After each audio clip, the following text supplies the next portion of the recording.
आज हम बात करेंगे उस सच्चाई की जो शायद आपको मुख्यधारा के मीडिया में देखने को नहीं मिलती। एक ऐसी सच्चाई जो हर नागरिक को जाननी चाहिए। हमारे देश की अर्थव्यवस्था में गिरावट की कहानी। भारत में बेरोजगारी दर 7.5% तक पहुंच गई है। यह युवाओं के लिए बड़ा संकट है। एमएसएमई सेक्टर जो लाखों लोगों को रोजगार देता था, कोविड के बाद से संकट में है और सुधार धीमा है। अग्निपथ योजना के कारण स्थायी नौकरियों में कटौती की गई, जिससे युवा पीढ़ी में रोष बढ़ा है। राष्ट्रीय अपराध रिकॉर्ड ब्यूरो (NCRB) के अनुसार 2023 में 10,000 से अधिक किसानों ने आत्महत्या की। इसके पीछे कर्ज और फसलों के उचित दाम न मिल पाना मुख्य कारण है। कृषि क्षेत्र में निवेश घट रहा है और न्यूनतम समर्थन मूल्य पर स्पष्ट नीति की कमी है। महंगाई का स्तर भी परेशान करने वाला है। उपभोक्ता मूल्य सूचकांक के अनुसार 2024 में महंगाई दर 5% के आसपास है। घरेलू बजट पर इसका बड़ा असर हो रहा है। डॉलर के मुकाबले रुपया 83 से 84 के स्तर पर है, जिससे आयात महंगा हो गया है और आवश्यक वस्तुएं भी महंगी हो रही हैं। शिक्षा और स्वास्थ्य पर जीडीपी का केवल 2 से 3% खर्च किया जा रहा है, जो वैश्विक मानकों से काफी कम है। ग्रामीण क्षेत्रों में इंटरनेट और डिजिटल तकनीक तक सीमित पहुंच के कारण असमानता बढ़ रही है। यह समय है कि हम इन मुद्दों पर सवाल उठाएं और जागरूकता फैलाएं।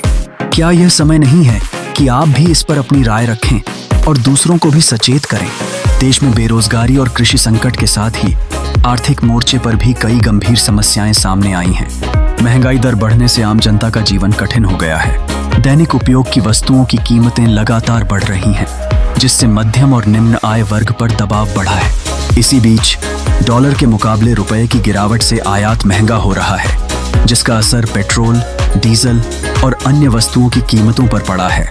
राष्ट्रीय अपराध रिकॉर्ड ब्यूरो के अनुसार 2023 में 10,000 से अधिक किसानों ने आत्महत्या की। इसका मुख्य कारण कर्ज का बोझ और फसलों के उचित दाम न मिल पाना है। कृषि क्षेत्र में समर्थन मूल्य पर स्पष्ट नीति की कमी और किसानों के लिए अपर्याप्त योजनाओं ने इस समस्या को और गंभीर बना दिया है। देश की जीडीपी में शिक्षा और स्वास्थ्य का योगदान 2 से 3% तक सीमित है, जो वैश्विक औसत से बहुत कम है। इसका परिणाम यह है कि देश की बड़ी आबादी गुणवत्तापूर्ण स्वास्थ्य सेवाओं और शिक्षा से वंचित रह रही है। इसके अलावा डिजिटल इंडिया के दावों के बावजूद ग्रामीण क्षेत्रों में इंटरनेट और डिजिटल तकनीक की पहुंच सीमित है, जिससे शहरी और ग्रामीण भारत के बीच की खाई और बढ़ गई है। इन तमाम मुद्दों को लेकर सवाल उठाना जरूरी है। क्या यह समय नहीं है कि सरकार से इन समस्याओं के समाधान की मांग की जाए और एक बेहतर भविष्य के लिए मिलकर प्रयास किया जाए? देश की मौजूदा स्थिति पर नजर डालें तो वित्तीय प्रबंधन और सामाजिक योजनाओं की कई खामियां उजागर होती हैं। राजकोषीय घाटा और कर्ज।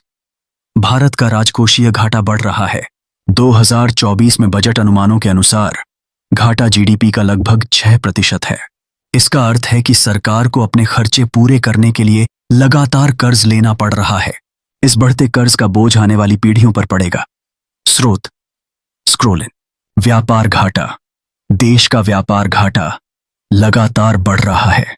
हम निर्यात से ज्यादा आयात कर रहे हैं, जिससे हमारी मुद्रा कमजोर हो रही है और देश की आर्थिक स्थिति पर नकारात्मक प्रभाव पड़ रहा है। स्रोत लिवमेंट। सोशल सेक्टर पर कम खर्च। स्वास्थ्य और शिक्षा जैसे महत्वपूर्ण सामाजिक क्षेत्रों पर कम खर्च किया जा रहा है। देश की जीडीपी का केवल 2% स्वास्थ्य पर और लगभग 3% शिक्षा पर खर्च होता है, जो वैश्विक मानकों के मुकाबले बहुत कम है। स्रोत स्क्रोलिन। जलवायु और पर्यावरण। सरकार की नीतियां उद्योगों के पक्ष में झुकी हुई लगती हैं, जिससे पर्यावरण को नुकसान हो रहा है। जलवायु परिवर्तन से निपटने के लिए दीर्घकालिक योजनाओं का अभाव है, जिसका असर कृषि और जनजीवन पर पड़ रहा है। स्रोत द वायर। समानता का अभाव। डिजिटल इंडिया और आत्मनिर्भर भारत जैसे अभियानों के बावजूद ग्रामीण क्षेत्रों में बुनियादी सुविधाओं की कमी है। यह आर्थिक असमानता को बढ़ा रहा है। स्रोत स्क्रोलिन। इन सभी तथ्यों के आधार पर यह स्पष्ट होता है कि मौजूदा नीतियां जनता के बड़े हिस्से को लाभ पहुंचाने में विफल रही हैं। सरकार को तत्काल कदम उठाने होंगे ताकि आर्थिक अस्थिरता और सामाजिक असमानता को दूर किया जा सके। सवाल उठाना और जागरूकता फैलाना हर नागरिक की जिम्मेदारी है। अब वक्त आ गया है कि हम एकजुट होकर सही नेतृत्व की मांग करें। आपकी राय क्या है? इस पर अपने विचार साझा करें और इस जानकारी को ज्यादा से ज्यादा लोगों तक पहुंचाएं।